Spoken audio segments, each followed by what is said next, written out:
a number of different recordings, and you will have to answer questions on what you hear. There will be time for you to read the instructions, and you have a chance to check your work. All the recordings will be played once only. The test is in 4 sections. Section 1. You will hear Kevin Brown asking for information about renting an apartment through an agency. First, you have some time to look at questions 1 to 5.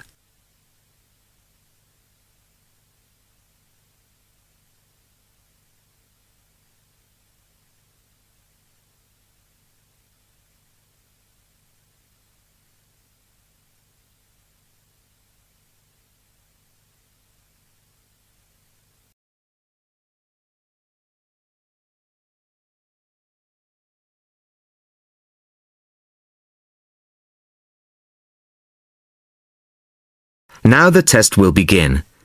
You should answer the questions as you listen, as you will not hear the recording a second time. Listen carefully to the first part of the conversation and answer questions 1 to 5.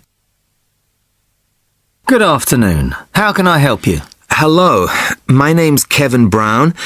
I saw your advertisement in today's local paper, apartments to let in all areas of the city. Yes, Mr. Brown. We currently have several properties available.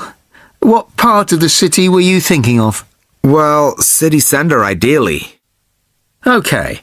And what price range are you interested in?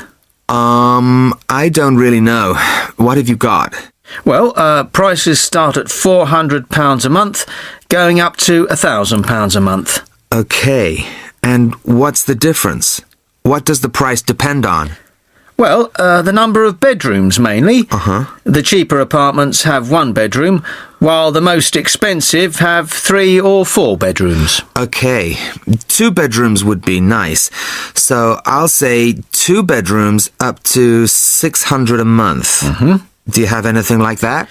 Right, sir. We have... just give me a moment, please. Mm-hmm. We have 2 properties that might interest you. One is in North Street. It's a very nice apartment, but it's £750 a month. But that includes a private parking space. £750. That's a bit higher than I'd like to go, really. Do you have anything less expensive? Yes. We have another one at £625 a month. £625? Mm-hmm. All right, that sounds interesting. Where is it? It's in Cornell Road, at number 12B. I don't know that. How do you spell it? It's Cornell. It's near the park. I've never heard of it, but I'm sure I'll be able to find it on a map. Before you hear the rest of the conversation, you have some time to look at questions 6 to 10.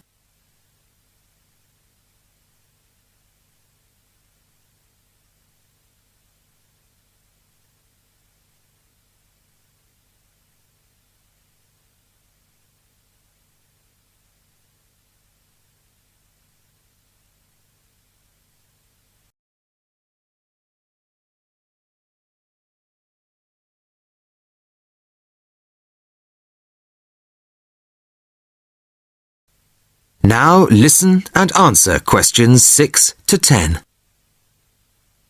So, would you like to see the apartment, sir? Yes, I would. I'd like to rent somewhere fairly soon. Would tomorrow be possible? Sorry, I'm afraid nobody is available all day tomorrow. It's quite a busy time of year for us. I see. But if you're free later today, you could see it at 5:15. Sure, no problem. I could manage that. OK. So that'll be 5:15 with my colleague Jason. He'll meet you at the apartment. That's fine. And one more thing. What do I need to provide to rent an apartment with you? What documents, that kind of thing? Yes, of course. Do you have a job? Yes, I work in a travel agency. Well, a reference letter from your employer, saying you work for them, and a deposit, which is 1 month's rent plus a fee of £60. What's that for? It's an administration fee to cover the cost of preparing the contract. Okay. And one last thing. When would this apartment be available? It's empty now, so you could move in as soon as the contract was signed. That's great. Thanks very much indeed. Bye. Goodbye, Mr. Brown. That is the end of section 1. You now have half a minute to check your answers.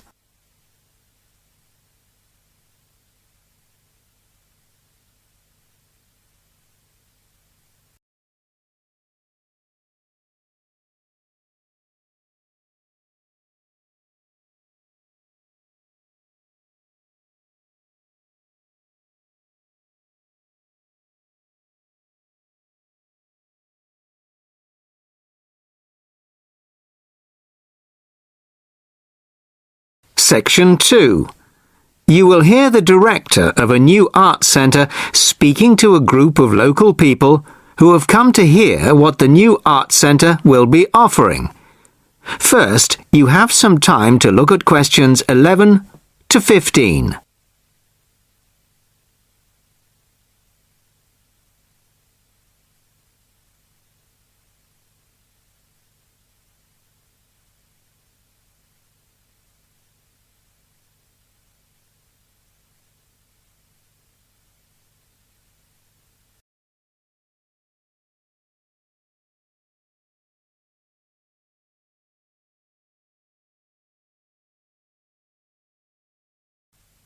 Listen carefully to the first part of the talk and answer questions 11 to 15. Well, good evening, everybody. Thank you all for turning out on this cold, wet evening. Welcome to our new art centre. I'm delighted that so many people are interested in finding out about the facilities and events that we'll be offering. I'll start with the regular evening events that we've scheduled so far. Sunday night will be film club night. Each week, we'll be showing a classic film from the 40s, 50s or 60s. Films will start at 6:45, and afterwards there will be an opportunity to discuss the film in the cafe bar for anybody who'd like to. Tickets for the film will be £5, but the discussion afterwards is free, although anybody who wants to buy me a drink is welcome to do so. On Thursday evenings at 7:30, the auditorium is given over to productions by touring theatre companies. This coming Thursday, we're very excited to be welcoming Pizzazz, a drama company featuring both able-bodied and physically handicapped actors. They'll be performing a rather special version of William Shakespeare's The Tempest, featuring music and dance, as well as dialogue. Fridays and Saturdays will be music nights, starting at 8 p.m, with classical or traditional music on the Fridays and pop rock on the Saturdays. However, as the sound system hasn't yet been fully installed, these events won't be starting for another few weeks. As well as evening performances, various events will take place during the day. So far, a mothers and toddlers session has been arranged for Monday afternoons, and of course, anybody can drop in for a coffee or a sandwich.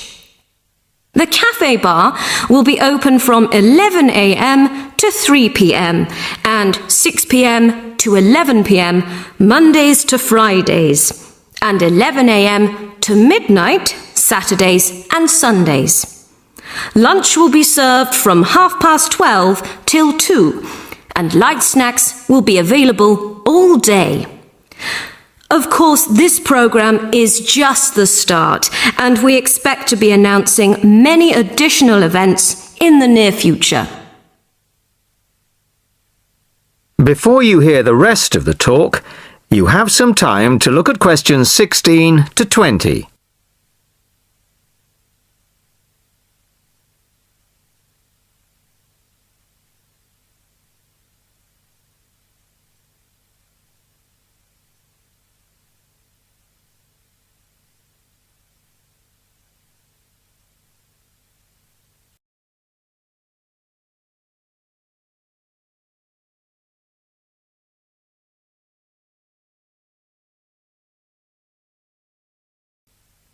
Now listen and answer questions 16 to 20. Now I'd like to take this opportunity to tell you about becoming a member. Membership benefits include reduced price tickets, priority bookings, and a monthly newsletter, which will feature the latest details of forthcoming events, plus details of other arts events in the local area. The cost of membership is just £15 a year, which I think is very reasonable. To get a membership card, you'll need to provide us with a passport-sized photo, plus payment, of course, by cash or cheque.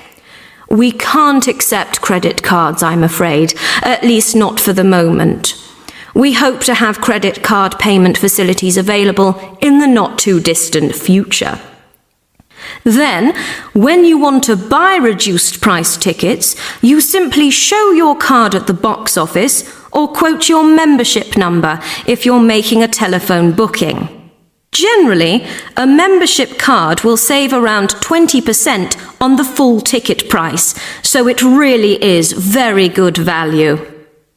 Now we come to the most important part, your suggestions. It's your art centre, so we want to hear what you'd like to see. That is the end of section 2.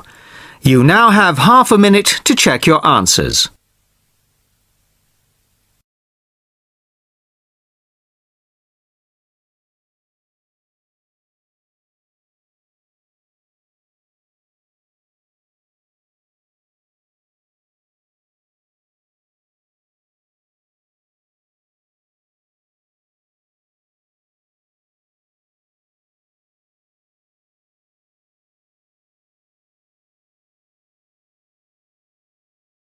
Section 3. Maria is a student at university. She has handed the first draft of an essay to her tutor. The tutor has read it, and now they are discussing ways the essay can be improved. First, you have some time to look at questions 21 to 25.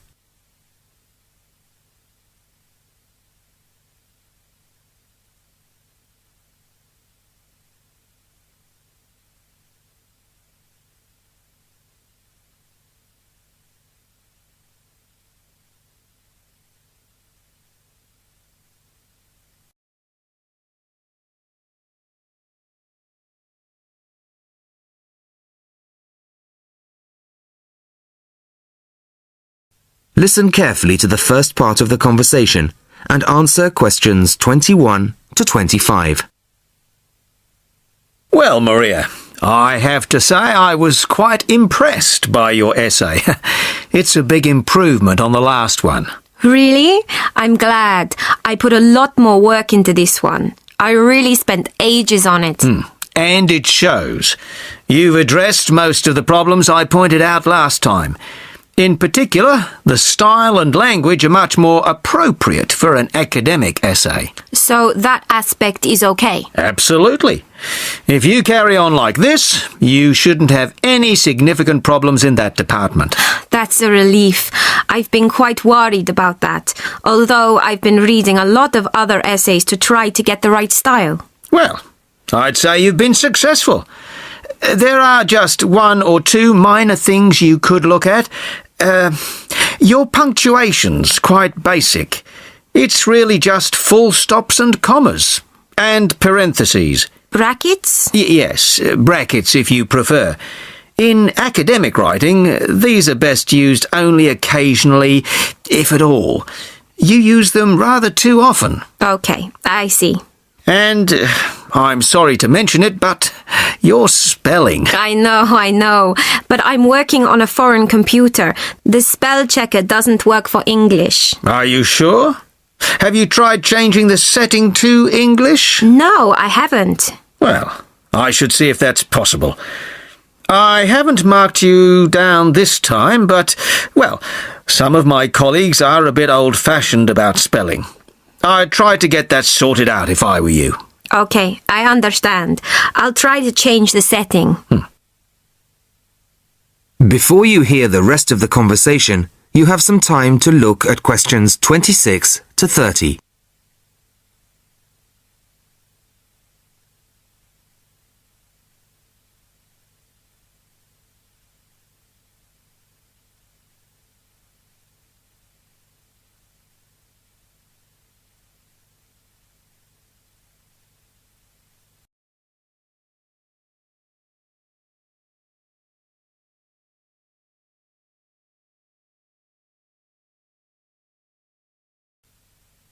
Now listen and answer questions 26 to 30.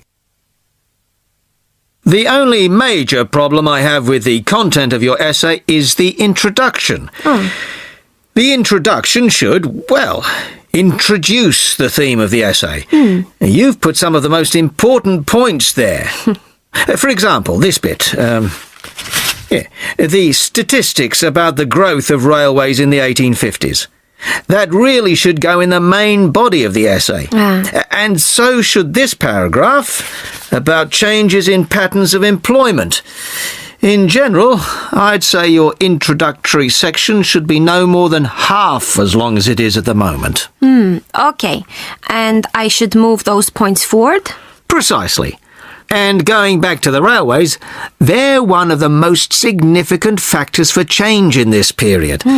But apart from those statistics in the introduction, you only briefly mention them. I'd like to see a lot more on that, and the influence the expansion of the railways had on patterns of social and economic behaviour.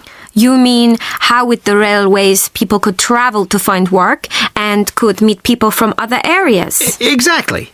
Then in the midsection, well, it's not a big thing, but this quotation from the Times. You think it's too long? Well, you said it. I couldn't think of a way to shorten it. Do you think it's really necessary? You mean I could just get rid of it? Yes. You've already made the point and backed it up with other evidence. The quotation's redundant, really. Okay, well, that'll be easy. There were various other minor points, which I've noted in the margins. You can look at those later. But moving forward to the end here, I wasn't quite sure what this meant. The final paragraph? Yes. Are you saying that, on the whole, the changes of the mid-19th century tended to improve the lives of ordinary people or not? It's not very clear. It's not? No, it isn't. I'd add a few lines clarifying your position. Okay. When do you want the final draft? No, the end of term will be fine. But there was just one other thing, the bibliography. Did you really read all these books? No. Just the books you actually consulted will be fine. You don't need to include everything ever published on the subject. Right, okay.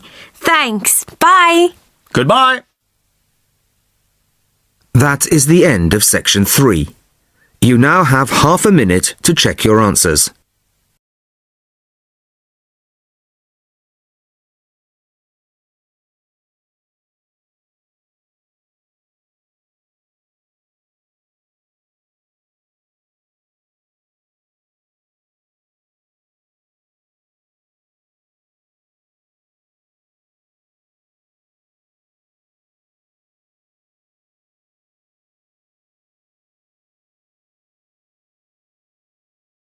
Section 4. You will hear a talk about the Kentish pipe, a 17th century musical instrument. First, you have some time to look at questions 31 to 40.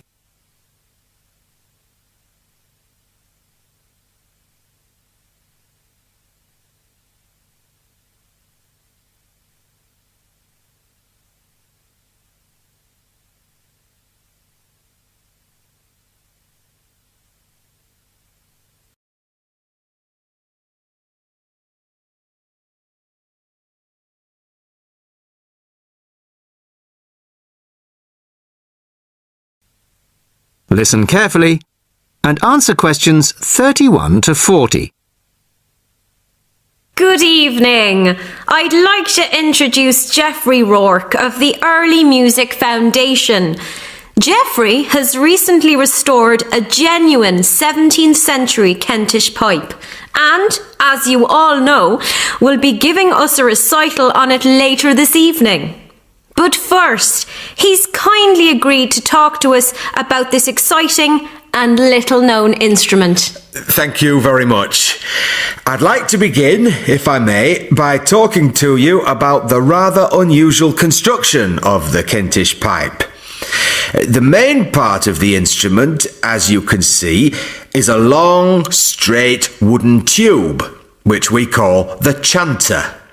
This one is in beech wood, but other woods were used. At one end there is the air bag.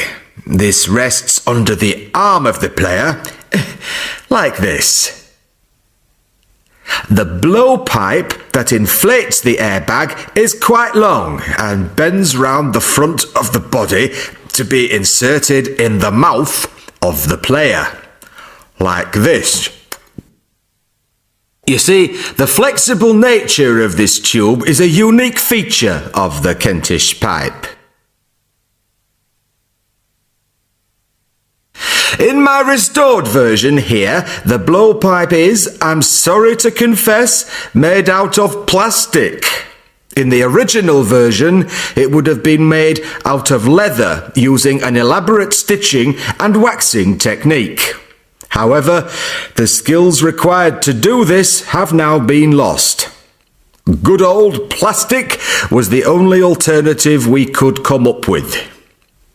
The airbag is obviously a modern replacement too. This time it is made out of leather and, as far as we can be certain, is likely to be pretty much identical to the original. A particularly soft and supple yet strong leather is required. Ordinary shoe leather would start to crack in no time.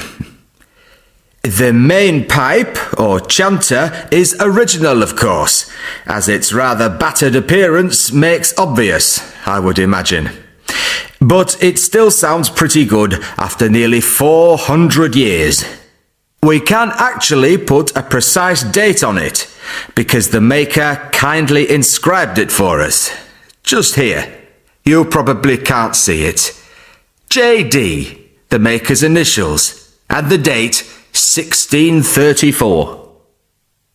The most recent feature is the reed, the part that actually makes the noise.